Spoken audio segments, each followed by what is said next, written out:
Hi, I'm Brian Grant, and you're listening to On Time, the Brian Grant Foundation podcast about living with Parkinson's.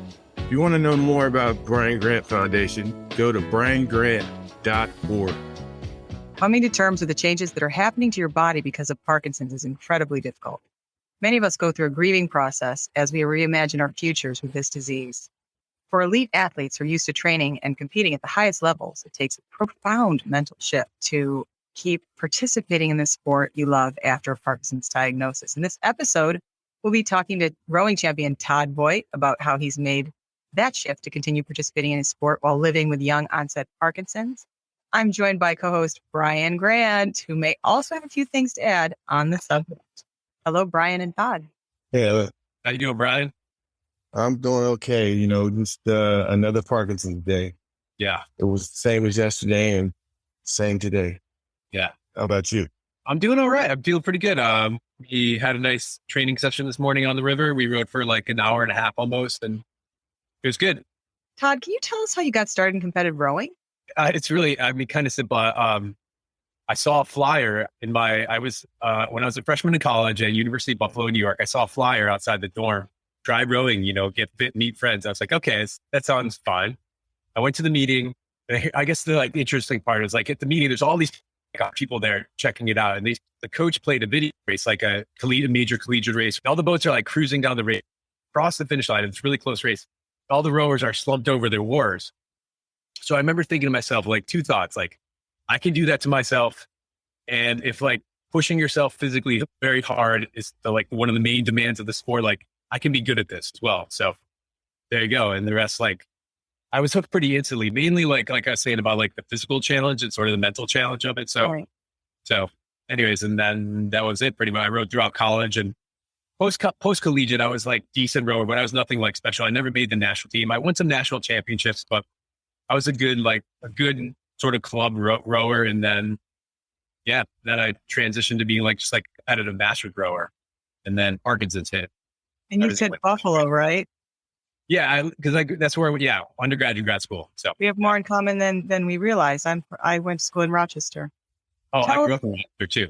Really? Oh, Yeah. so much. And Darby Schlosser, our trainer for boxing with motivation. Yeah. Kind of cool. Oh yeah, exactly. Darby, yeah, exactly. Okay, speaking of Darby, I meant to mention this to you. One of the things she had me doing all the time that I really like is juggling. So I'm I'll bring my juggling balls on Portland coast. I think I showed Katrina one time. I really like juggling actually. Wow. So you like juggling, but what do you love about rowing? I don't know. I kind of said it a little bit, but I guess there's a couple things. Like I said, it's physically demanding. It's hard you have to push yourself pretty hard physically.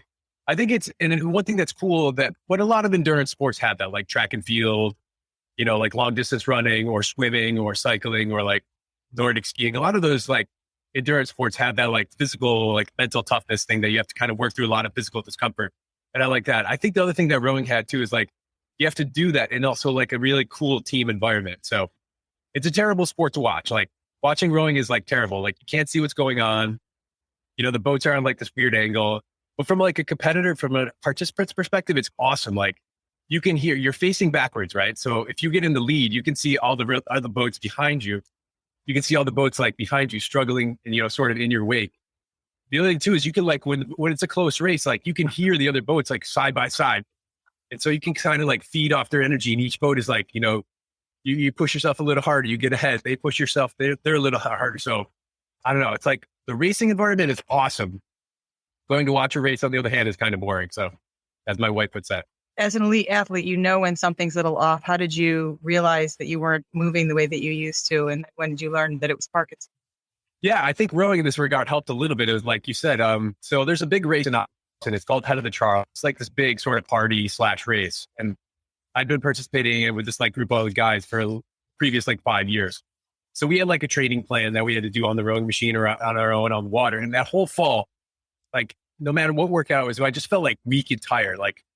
I was every workout, I was struggling to get through, and my times were much slower on the rowing machine. So I'm something's clearly off. At first, I thought I was I was 40, whatever. This was in 17, so that would have been. I was 43, so I figured, okay, maybe I'm just getting old. Maybe I need to lift more weights. Maybe I need to buckle down and put a little more time in. That was my initial thought, right? So I made it through the fall of that race. And like, I just noticed a few little things. Like I noticed my left arm stopped swinging when I was walking. And like my foot was feeling weird on my left foot. And then in that winter, I started getting a tremor.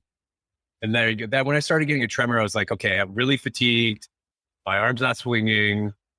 I like have a tremor in my left hand. Like, there you go. Then I did a Google search. I'm like, oh God. Okay. So and that sort of what led me to see like actually first I saw a naturopath because I thought I was working a lot as a coach. I was like head coach of a local rowing program. So I was working like 60 hours a week. So I thought I was just like completely fatigued and like stressed out totally. So I went to see a naturopath and she did a bunch of blood work on me and it all came back normal. And I'm like, oh boy, now I must be really messed up there. So then I saw a neurologist and there you go. That was it. So Todd, what were your thoughts at that time when you were first diagnosed? I mean, I had like two thoughts off the top of my head, like one of them was weird and one of them was like understandable. I mean, I thought like, obviously like, what does it mean for my life or what does it mean for like my relationship with like my wife, Heather? Like, what's that going to mean? I think also like a thought I had pretty quickly was, okay, I'm done rowing. Like there goes my competitive sort of sports outlet, and which is hard at first, like, cause that's a lot of my identity, I guess, was as like the fit rower, competitive rower guy, So I think that was one of the first thoughts too, is like, well, that's gone. That part of my identity is gone like right away. And also, the other stuff, like, what does this mean for like big picture of my life too? So I don't know. And clearly that hasn't been true. How did you continue rowing? Like, how are you doing this? I think one good thing I had working for me, because I was a coach and because I rowed for so long, and I spent like 10 years coaching row too. So is that I knew a little bit about sort of like the Paralympic sort of aspect of sport. So I think at first I was like, okay, I'm done rowing. But then maybe like a month or two later, sort of that idea like occurred to me, like maybe I can, at first it was like, maybe I can get whatever it is designated as a Paralympic rower just to do some local races, like just to like keep racing, whatever. So I contacted Ellen Misner, who's the person in charge of like the Paralympic rowing sort of aspect of US rowing. And she, gave me some info about things. And then she asked me for like she was like asking about my fitness and asking me about some of my results on the rowing machine. So I sent her some results and she was pretty encouraging. But at first when I should step back and say like when I first got this idea and started training it, so it was been like fall of 18, it was kind of rough. Like I felt terrible in my like one person boat and my fitness was like way off. So little like side story. On Saturday mornings, like the club that I row in over by Sauvie Island, for those of you guys in Portland, like we row, like a bunch of people will show up and we'll just do like a competitive practice, which is fun. Like everybody either in some team boats or individually. So normally I'd be able to win all the practices or be first or second or maybe third at worst, depending on who's there. So I remember I went out this one day in like fall of 18 after getting diagnosed and being like way off the back behind the guys, like behind like the only guy I could beat was this one guy who I really like, but normally I just kick the snot out of him, I guess you would say. So he's like the only guy I could beat. And I was like a little demoralized, I won't lie. So then I started working out on the machine, like getting serious about it. My fitness started improving. Then I reached out to Ellen. And then Ellen like said, like based off my results, she's like, yeah, you could possibly get invited to the national team camp based off your score. So I did a little more workouts on the rowing machine, sent her some scores. She's like, then she said, as long as you can get classified as an apparent, if you can go through the process and classified, you can get it, you're here coming to the camp. So then I did that process and there you go. Then she, invited me to the training camp, which was in summer of 19 in Boston. And eventually I made it into a boat that race at the World Championships. And we finished in sixth place, but which is the nice way to say it. We actually finished in dead last because there's only 6 entries, but we finished in sixth place, the way I like to describe it. So yeah, I would just watch the video of our race. Like we're like 30 seconds behind the field. There's like, we're not even in the video of the race because like you see us off the start and then we're gone off the bat. But still, it was cool, like to represent your country and, to race overseas and everything. It also motivated me to train a lot harder following that too. So. What an accomplishment. I mean, few people can say that. Brian, was there ever a time in the NBA when you felt something different about the way you were moving? Yeah, Heather, there was. It would be when I got traded from Miami to LA for Shaquille O'Neal. Myself, Lamar Odom, and Caron Butler. And we were having a very good year. That was the year that we had Rudy Tomjanovich and just a bunch of new guys with no real direction. And I started to notice that I was getting winded a lot quicker than I usually do. And I also noticed that I couldn't jump off my left leg, which was my dominant leg. It felt really uncoordinated, but for me, being 32 at the time, 33, I just thought I was getting old, 10 plus years in the league. That's a lot. That's a, big wear and tear on the body. Right. You go to the doctor, you're like, well, this hurts. And he's like, well, don't do that if it hurts. But you had some serious training going. Yeah, it was tough. But I wouldn't trade it for anything. I had a great experience doing something that I never thought I would do. I didn't know I was going to the NBA until midsummer of 94, with the draft being like 2 weeks down the road. And I still didn't believe my age that I was going to get drafted. Wow. What did you think it was when you were experiencing some like delays in your activity? What do you think was going on? I honestly thought it was because I was getting old, because the type of player I was back in the day, it was hustle, go in and bang it out with big dudes. So I was always put myself in these situations to be injury prone. I had, I could show you all the scars all over my body of all the surgeries I've had to repair and fix things. So when, a little uncoordinated feeling settles in when I go off my leg, just really wasn't a big deal, until later down the road when the skin tremor started in my wrist. So Parkinson's was affecting you while you were a player, you're saying, but you didn't know that it was Parkinson's, of course, because it presents before we're aware of it. Is that correct? Correct. And I can look back on it and say that. How many surgeries do you think you've had? I'll say 10 plus to be on the safe side. But we're talking like micro fractures, labrum repair, biceps tendon attachments, hernia repair, and patella debridements. So obviously you were worried about your ability to play basketball, or were you not worried yet? No, I wasn't worried because I don't think this was Parkinson's, but I was headed into that phase where, I didn't really see me having too many more years in front of me, because I was getting to the point where I really loved the off season with my kids and being able to fish and hang out with them. And basketball became something that was a painful thing to do, whereas in the beginning I was young, could run right through that pain. But at, 33 and returned 34 in Phoenix, it was a lot harder to deal with the pain. As you know, Linda Ronstadt doesn't sing anymore. Says, I don't sing very well anymore. I sound like I'm shouting. Basically, she's saying she sounds like the rest of us, but she refuses to sing. Do you still play ball? No. I picked up a basketball probably 3 months ago, took a few shots, all air balls, one even went over the backboard. And, I love the game of basketball. My first love when I was in school was football.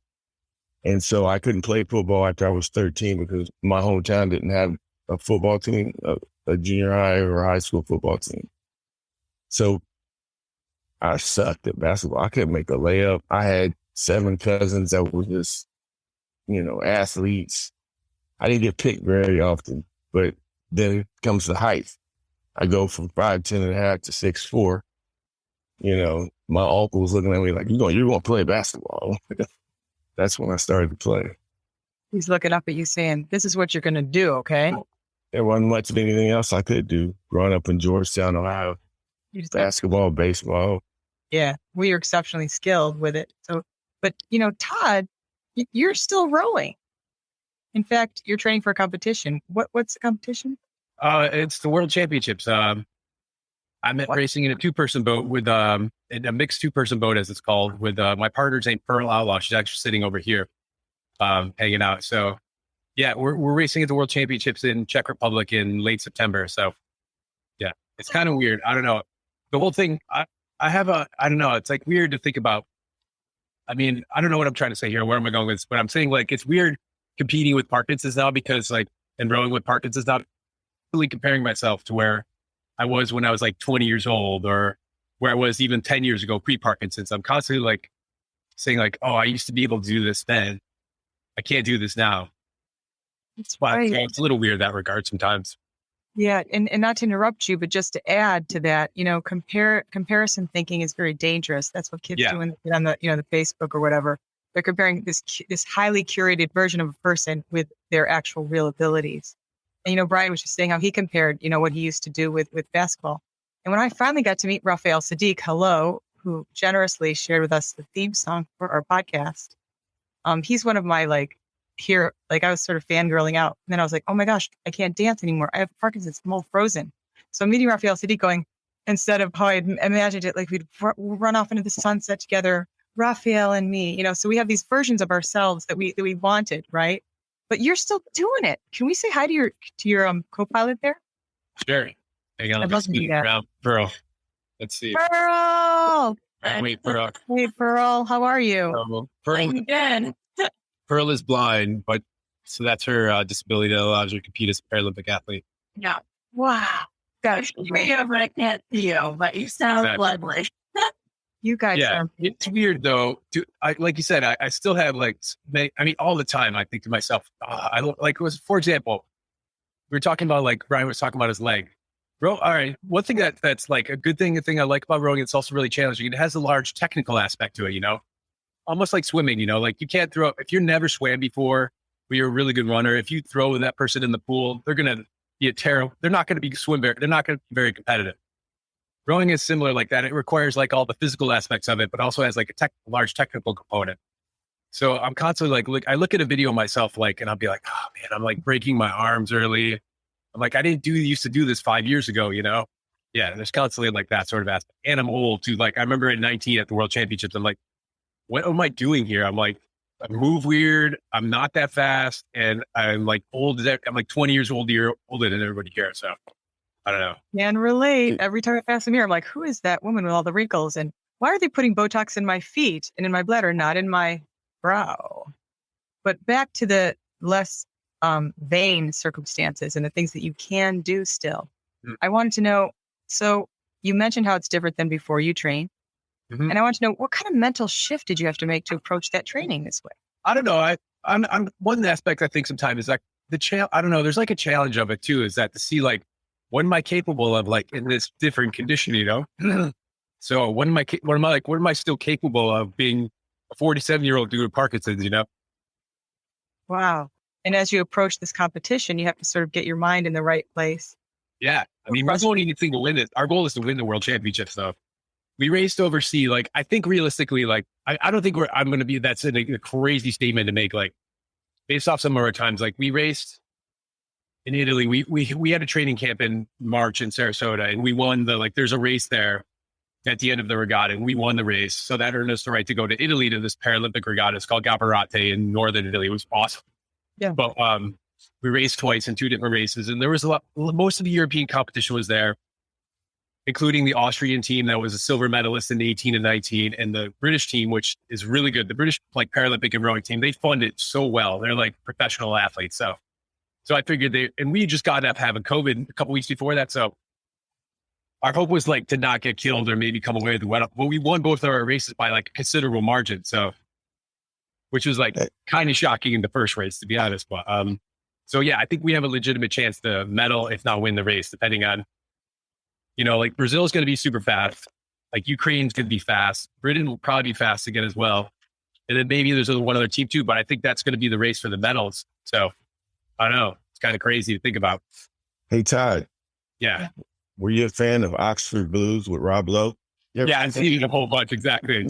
It's kind of like that. You can just jump out of the boat and do crazy stuff. Exactly. Nice. Now we're dating ourselves. Oh, I love it. Nice. Trying to go back and forth the song lyrics too all the time. Yeah. Oh man. So it doesn't sound like you struggle with motivation, but if you ever do, what do you do about that? When you don't feel motivated to get up and do that next training? That's a good question, actually. I would say honestly, I'm probably a little too obsessed, but I don't know. Maybe this is a way to sort of keep, I think also there's some weird psychology going on here, maybe healthy or unhealthy.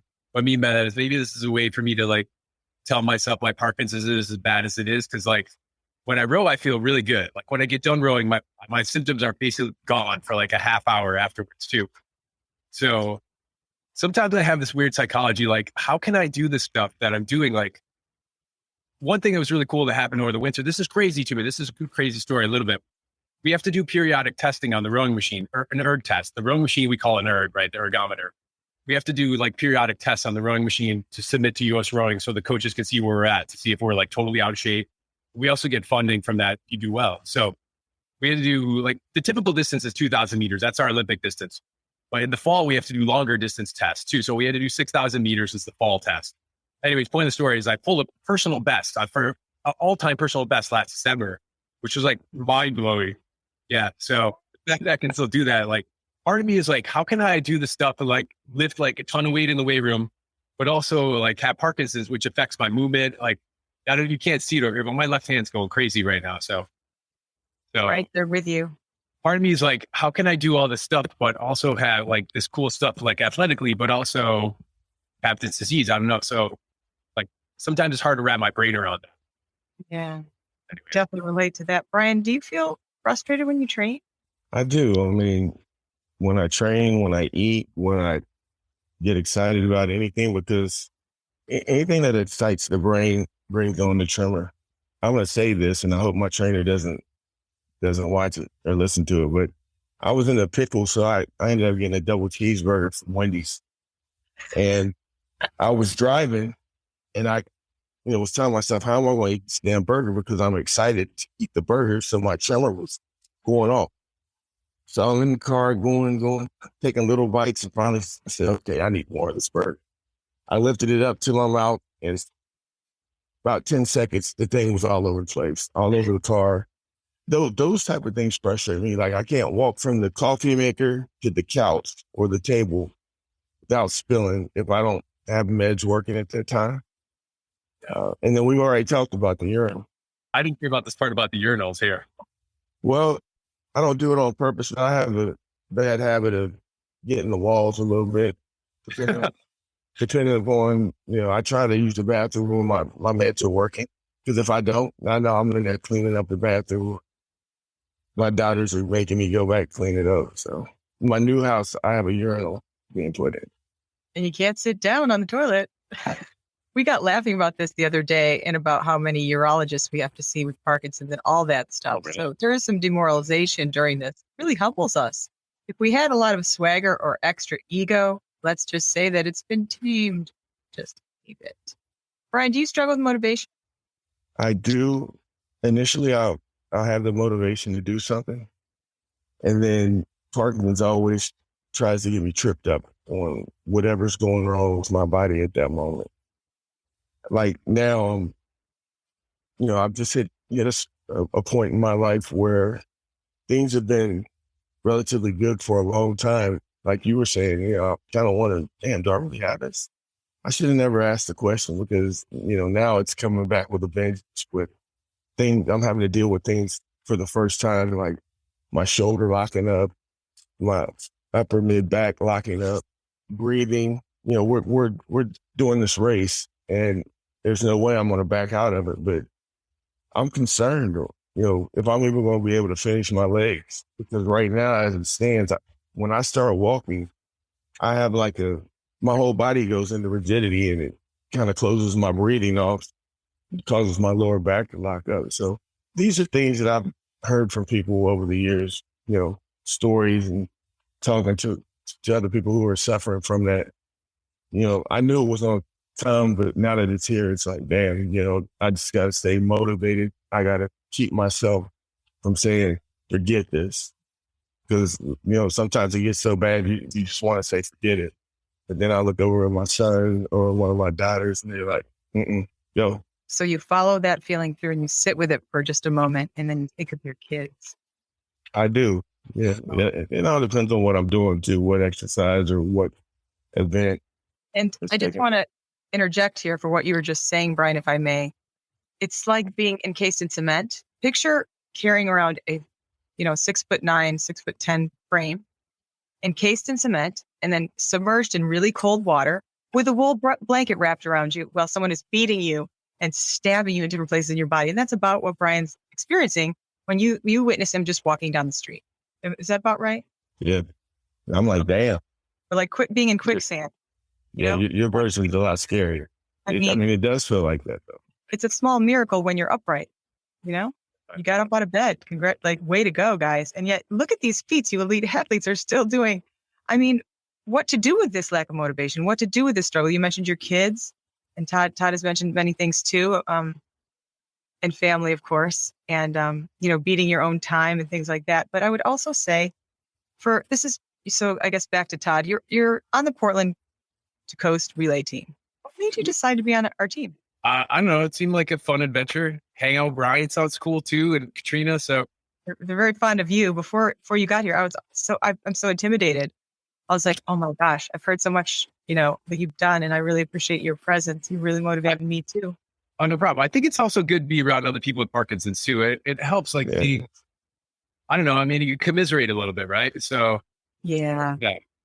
You also kind of see how other people, what other symptoms people have, and you kind of not compare in a good or bad way, but you can kind of just see what other people have going on, So, and also it's easy. That makes it's a little nice too, because you don't have to feel uncomfortable if your hand's going crazy, or you're struggling to get your wallet out of your pocket or whatever, right? So all that stuff gets annoying on a day-to-day basis. Going to a coffee shop. Oh, I went through TSA on the way home from New Jersey for the World Championships. I was in TSA in Philly, and the dude, I mean, he is fine, but my left hand is shaking going through TSA, and he's like, "You all right there, man?" He's like, "You sure you got this?" I'm like, "Yeah, I've got Parkinson's. I'm good." You go to a coffee shop and you try to buy a latte or whatever, and your hand shaking. It just makes you feel a little uncomfortable. So. Yeah, it's not easy for us to hide either. I mean, yeah, sure. I'm sure for you too, it's work because obviously most people in town know who you are, right? So Brian terrorizes people in elevators without even trying. He's like, no, it's just Parkinson's. I got yelled at the other day, Brian, for terrorizing people. I was walking down the street and some lady with her children was like, "Why don't you have another drink?" under her breath. And I turned around, me. Are you serious? It's messed up. I said, it's a neurologic, right in front of her kids. And I made sure that I said it very clearly, very calmly. She just kept walking. But there's a point where, we've had enough, enough jokes about being drunk or whatever. It becomes a very serious thing. And as a person who's in recovery, I find it really funny and ironic that they think I'm drunk now. It's like, wait, no, that was before. That was back.